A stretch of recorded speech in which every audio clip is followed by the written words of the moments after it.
네, 2022년 1월 15일 이정훈입니다. 오늘의 제목은 물음표 3개로 만들었습니다. 또 가? 왜 가? 원정과 방산덕에 가는 거야? 그리고 문재인 대통령의 대운과 대한민국의 구군은 어떤 관계인지 궁금합니다. 어제 청와대 홈페이지에 떠 있던 겁니다. 문재인 대통령은 1월 14일 NSC 상임위원회 결과를 보고받고 내일 해외 순방과 관련하여 국가안보실장은 국내에 남아있는 북한 관련 동향을 면밀히 주시하고 유관부처와 협력하여 잘 대처하라고 지시했습니다. 딱 이거 뭐 한 줄인가요? 두 줄인가요? 해외 순방을 한다라는 내용이 있었고, 네, 북한이 이제 탄도미사일 이스칸데르를 또 쐈으니까 거기에 대한 뭐 NSC한테 네가 알아서 해라 또 맡기고 뭐 그런 내용입니다. 오늘 드디어 대한민국 신형 공군 1호기가 공개됐습니다. 기존과 같은 보잉 747 기종인데 더 항속 길이가 늘어나고 속도가 빨라진 보잉 747 8i 기종입니다. 당연히 이건 미국 보잉사에서 제작한 것인데 이 실내 개조는 독일의 루프트한자 함부르크에 있습니다. 루프트한자 테크닉에서 실내 개조를 했습니다. 거기서 대통령이 누워 잘 수 있도록 침대도 만들고 티테이블도 만들고 그렇게 했습니다. 그리고 이거를 지난 12월에 국내로 갖고 와서 김해 대한항공 공장이 있거든요.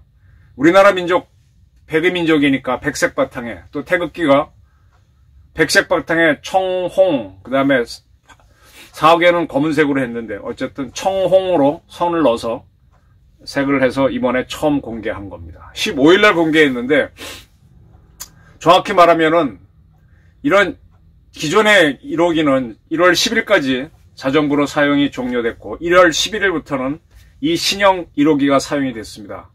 이 신형 1호기를 1월 15일인 오늘 문 대통령이 타고 중동으로 날아간 겁니다. 이 기존 1호기는 11년 9개월간 사용됐습니다.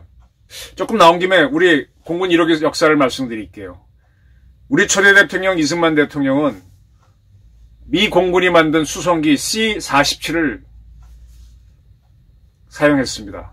그 다음에 이제 L-26 연락기인데 뭐 수송기라고 보시면 제일 좋겠습니다. 지금 연락기 수송기 개념이죠. 네.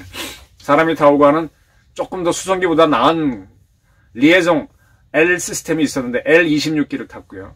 박 대통령은 역시 미국에서는 수송기로 만든 거죠. 군용 더글라스에서 만든 DC-4를 토대로 약간 사람이 앉을 수 있도록 개종한 VC-54 또 VC-118A를 전용기로 사용했습니다. 전두환 정부 때 처음으로 보잉 737 기종을 도입해서 전용기로 썼습니다. 이건 순수 민항기죠. 그러나 이 비행기는 동남아까지는 날아가겠네요. 그러나 멀리는 못 가니까 동남아도 뭐 일본이나 대만 정도까지밖에 못 가겠네요. 그래서 해외를 갈 때는 우리 대한항공 여객기 747기를 임대해서 타고 갔죠. 김영삼 정부 때까지는 대한항공기를 임차해서 대통령이 쓰다가, 그러니까 대한항공이 여객기로 쓰던 거를 대통령이 가신다 그러면 내부 개조를 해서 타고 가고 그랬었죠. 그 다음에 김대중 정부 때는 호남 정권이니까 호남 기업인 아시아나 여객기를 썼다가 대한항공기를 썼다가 번갈아 했습니다. 아시아나도 국적사니까 그렇게 해준 거죠. 노무현 정부까지 그렇게 했었죠. 그리고 이제 노무현 정부 때 우리도 선진국처럼 대통령 전용기 747을 도입하자 그랬는데 그때 야당이던 한나라당이 반대해서 하지 못했습니다. 그리고 2010년부터는 대한항공과 5년씩 대통령 전용기를 쓰자. 그러니까 여객기로 쓰던 거를 내부 개조해서 쓰는 게 아니라 아예 내부를 대한항공이 운영을 다 하는데 내부는 완전히 대통령용으로 개조한 거를 전세해서 쓰자라고 해서 지금까지 이어지고 있습니다. 그래서 2015년에 다시 한번 대통령 전용기 도입 사업 추진했다가 안 되고 2020년에도 안 되고 안 되니까 이제 1년 연장해서 올해까지만 하자 그랬다가 11년을 쓴 거죠. 그리고 올해는 역시 전세기긴 하지만 대한항공 비행기지만 아예 기종을 바꿔서 그전까지는 747, 800이었다면 이번엔 더 신형인 8i 기종으로 바꾼 겁니다. 자, 이 비행기 8i를 타고 문재인 대통령하고 김정숙 여사께서 촘촘히 트랩을 오르셨습니다. 어디를 갈까요? 중동을 간답니다. 왜 갈까요? 왜 갈까요? 이게 문제입니다. 그리고 왜 김정숙 여사는 이렇게 따라다니실까요? 이게 무슨 뭐 부인이 꼭 가셔야 하는 행사일까요? 이렇게 보도는 나왔습니다. 문재인 대통령 부부는 와 수행단은 6박 8일간 아랍에미레이트, 사우디아라비아, 이집트 세 나라를 방문한다. 그리고 출국에 앞서 문 대통령은 신축 중에 붕괴된 광주 아파트 사건도 잘 수습해달라고 부탁을 하고 출국했다. 이런 보도가 있었습니다. 네. 국내에 골치 아픈 북한의 미사일 발사, 광주의 아파트 붕괴 같은 거는 고국에 나온 사람들이 잘 하고 우리는 중동에 갔다 오겠다. 김정숙 여사도 갔다 오겠다. 그런 내용입니다. 이번에 새로 이제 대한항공에서 전세기를 교체했는데 왜 교체했느냐. 보통 여객기는요, 어떻게 설명드려야 되나. 한 30년 써도 됩니다. 전투기만큼 써도 됩니다. 참고로 우리 대한민국은 세계 최선진국 중에 하나입니다. 선진국에 있는 국적기, 대한항공이나 아시아나 같은 데서는 처음 나온 비행기를 받아가지고 한 10년 정도 쓰다가 걔네들도 이제 대한항공도 직접 사지는 않아요. 요즘 다 리스로 빌립니다. 그 다음에 그걸 돌려주면은 그 다음에 우리나라에도 이제 저가 항공사들이 많잖아요. 이런 항공사들이 그 비행기를 다시 빌리는 겁니다. 그러면 10년쯤 지난 걸 빌리니까 확실히 싸게 빌리죠. 그래서 저가 운항이 가능한 겁니다. 그 다음에 동남아 국가들, 중앙아시아 국가들이 이런 거를 구입해서 국적기로 쓰는 거죠. 그 다음에 마지막 10년쯤 되는 거는 어떻게 되는가 하면 이스라엘에서 IAI사가 많이 하는데 내부를 의자를 다 떠내고 개조를 해서 화물기로 개조해버립니다. 승객들은 최신 비행기를 타기를 원하지만은 화물은 최신이나 뭐나 따지지 않잖아요. 그래서 화물기로 개조해서 또 한 10년쯤 날아가다가 뭐 그 다음에 뭐 충분히 사용한 다음에 도태를 시키는 그런 식으로 갑니다. 그래서 우리도 보통 우리 선진국 국가들의 국적기 회사들 저가가 아닌 데서는 한 10년 정도 쓰는데 이 대통령 전용기도 5년 플러스 1년을 했기 때문에 교체를 했다라고 보시면 됩니다. 교체한 첫 비행기를 대통령 부부가 타고 간 겁니다. 근데 저는 가장 궁금한 게 왜 사모님이 따라가셨지 이겁니다. 지난번 호주에 갔을 때도 그랬죠. 또 미국에 뉴욕 갔다 오다가 하와이도 들려서 뭐 우리 국군 유해를 송환해 오기도 했는데 왜 자꾸 부인이 따라가시지? 그렇게 꼭 그게 가야 하는 행사인가 하는 생각을 합니다. 왜냐하면 아직 전 세계적으로 코로나가 유행하고 있어서 방역에 신경을 씁니다. 그 해외 순방도 많이 줄어있는 상태인데 대통령이 꼭 가실 행사인가에 더불어 부인이 가셔야 되나. 지금 공식적으로 나온 방문 이유는 UAE에서는 문 대통령이 수소협력 비즈니스 라운드 테이블에 참석한다. 두바이 엑스포가 열리는데 한국은 날 공식 행사에 참석한다. 이렇게 돼 있습니다. 이거 갖고 대통령이 참석해? 기업인들이 가면 되지. 수소협력이 뭐 대단해? 두바이 엑스포면 한국 기업인들이 가면 되지. 놀러 간 거 아니야? 이 얘기 나올 수밖에 없죠. 결국 뭐냐? 지금 지난 연말에 우리 LIG 넥스원하고 하나 등등 해갖고 해서 우리 한국이 만든 천공투 요격 미사일 잡는 미사일 4조 원대 수출이 성사됐죠. 그것 때문에 가는 겁니다. 이 천공투는 문재인 정권이 양산을 하지 말라라고 했던 기종입니다. 근데 국방부에 있던 강병주 실장이 강력하게 반대하고 해서 양산이 들어갔습니다. 그래서 우리 군도 보급하고 수출을 시도했는데 대규모 수출이 이루어진 겁니다. 문재인 정부가 반대한 거. 지금 강 실장은 그냥 놀고 계시죠. 뭐 국익을 위해 뛴 사람들은 조금 쓸쓸하게 지내고 권력을 차지한 사람들은 잘 지냅니다. 그리고 또 왜 가느냐? 지금 UAE에서 대한민국 원전을 지어서 이명박 정부 때 수출해가지고 잘 돌아가고 있거든요. 근데 문재인 정권 탈핵을 한 정권입니다. 근데 이 UAE 원전 준공할 때는 문 대통령도 날아가고 그랬는데 이 참 희한해요. 우리나라 방사를 적극적으로 안 키우고 원전을 죽이려고 한 사람이 이 혜택은 가장 누리고 있습니다. 18일에는 사우디아라비아를 방문해서 한사우드 스마트 혁신 성장 포럼에 참석합니다. 포럼. 저도 많은 포럼에 참석하는데 포럼이라는 게 그냥 뭐 대화하는 거고 결정하는 자리가 아니잖아요. 그런 자리에 대통령이 뭐하러 가지? 학자들이 가면 되는 거고 왜 가느냐요?